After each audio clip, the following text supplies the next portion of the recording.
Hi there. In today's video I want to talk about my experiences shooting with the Nikon Z6 over the past 9 months or so, and about 40 different professional video shoots. Now, I was lent a Z7 by the nice people at Nikon back at the end of 2018 and into 2019. A video about my experience elsewhere on my channel that you can go and have a look at.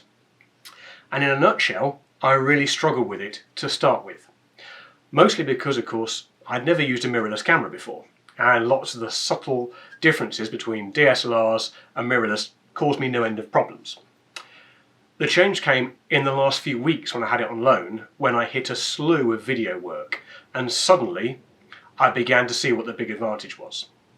Now, yeah, mirrorless has got lots of inbuilt things like perhaps better menu systems and wider frame rates than I have with my DSLR, but the biggest advantage was to do with the form factor, being smaller and lighter, and really importantly, the ability to actually have the camera right up to my eye and film video with the camera in this position rather than out on a rig. Had to give the Z7 back, fair enough, it was only on loan, and for a while I thought I'd be okay getting by with 2 DSLRs like I always had. Then at the end of March last year, I had a video shoot with my DSLR, my 850, which required me to have 2 audio inputs, so I had to have my shoulder rig and my Zoom H6 attached, and then be handheld, roving about, covering about 3 to 4 miles of walking and about 3 or 4 hours with my gear in a big rig. And the problem with the DSLR, of course, is that in order to see the back screen, I have to have the camera a decent distance away from my body. That moves the centre of gravity away from my body and makes the weight even heavier. After 3 or 4 hours, my back, my neck and my shoulders were killing me, and the next day I was in a lot of pain. At which point I thought I probably ought to go and buy a mirrorless, and since of course I've got stacks of Nikon kit, a Z6 or Z7 was the obvious choice.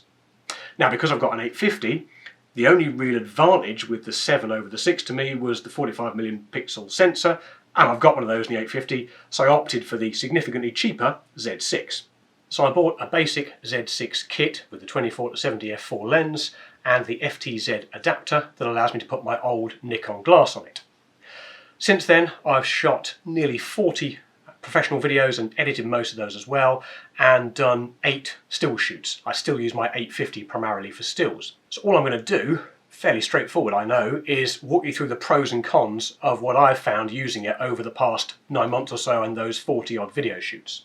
So starting as always with the pros, probably the biggest single thing is that it's smaller and more lightweight than a DSLR.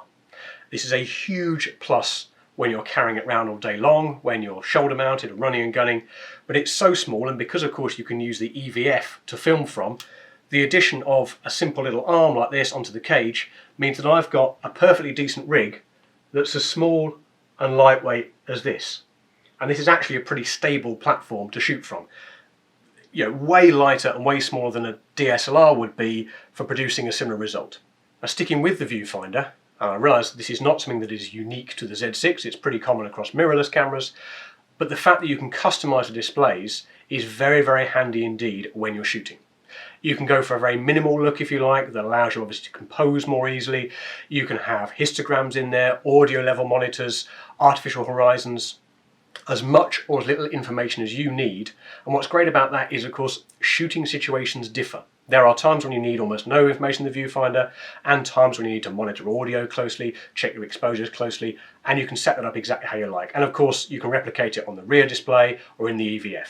The other great thing, yet again, this isn't unique to the Z6, it's quite common now across cameras generally, is the quick menu, the I menu, custom menu, call it what you like.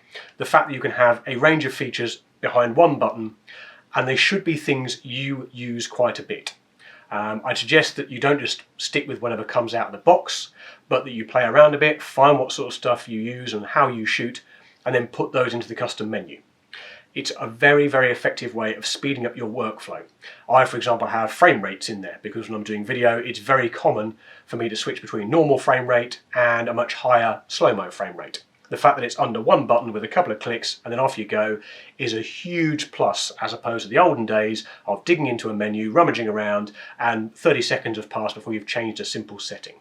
On the subject of frame rates, the Z6 has got a pretty decent range. It's not quite up there with the highest spec, you can't do 60p in 4K yet, but personally I almost never shoot in 4K. My clients don't need it, so I don't bother.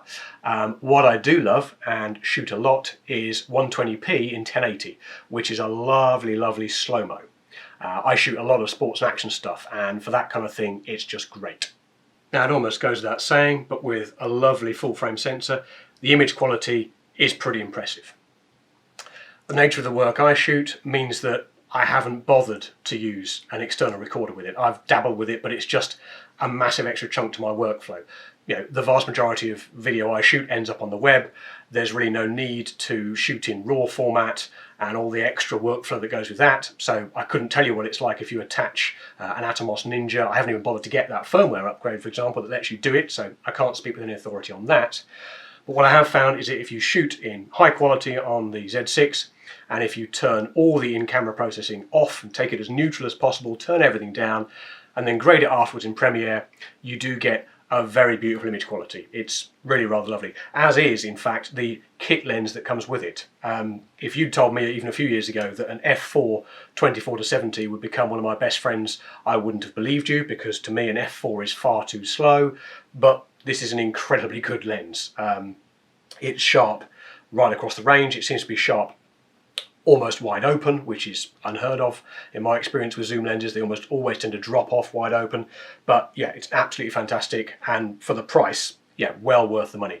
I actually prefer it, having briefly used the 2.8, because it's smaller and lighter. The 2.8 24-70 is so much bigger and heavier, and that of course defeats lots of the point of having a small and light form factor. Another nice little touch is with the latest batteries, the what's that called now, the ENEL15Bs, you can charge the Z6 with a power bank, the sort of thing you have to keep your mobile phone topped up.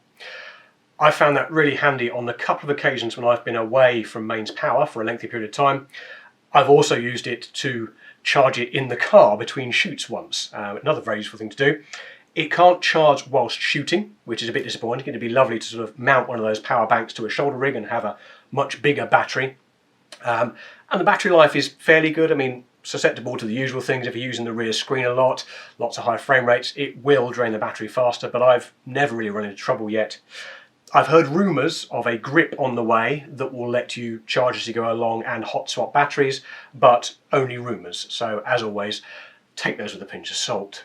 And the last little positive about it is something that as a professional I completely take for granted, but I probably shouldn't, and that's build quality. If there's one thing that I really come to rely on after 20 plus years of doing this job, it's having cameras that work despite the conditions and the treatment that I put them through. And the Z6 has been very good in that regard. Don't get me wrong, I don't abuse my kit, I don't intentionally damage them, but I work in all conditions, and I can't stop working just because there's a spot of rain. The Z6 particularly has been exposed to an awful lot of rain over the past 9 months, and it's carried on trucking, which is, yeah, a testament to how well Nikon have built it. Okay, that's what's great about it. Well, what isn't so great? Well, there are a few little niggles, to be honest. One of them is a bit like the form factor. It's an intrinsic mirrorless problem. I've never encountered a mirrorless camera that can do this yet, and that is that although it's pretty fast, the display, the viewfinder, the rear monitor lag.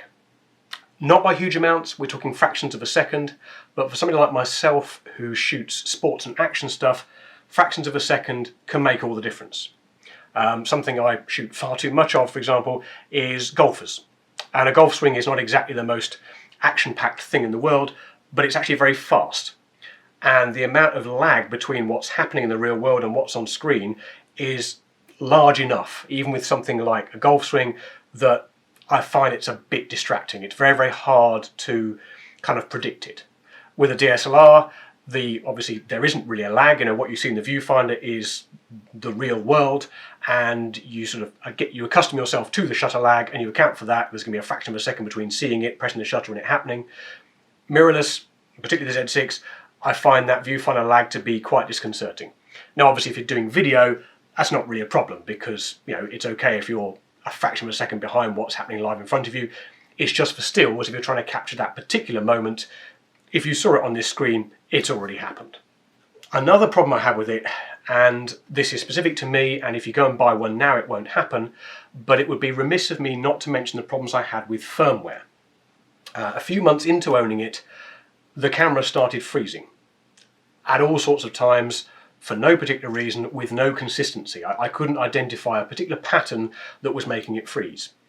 And when it froze, it froze. I had to completely power off, battery out, sort of restart everything, and it would generally start working again, particularly if I changed the battery. There was no rhyme or reason to it. I kept trying to work out, why is it doing this? Trying to do a flowchart of, was I using this? Was I using that? Couldn't work it out.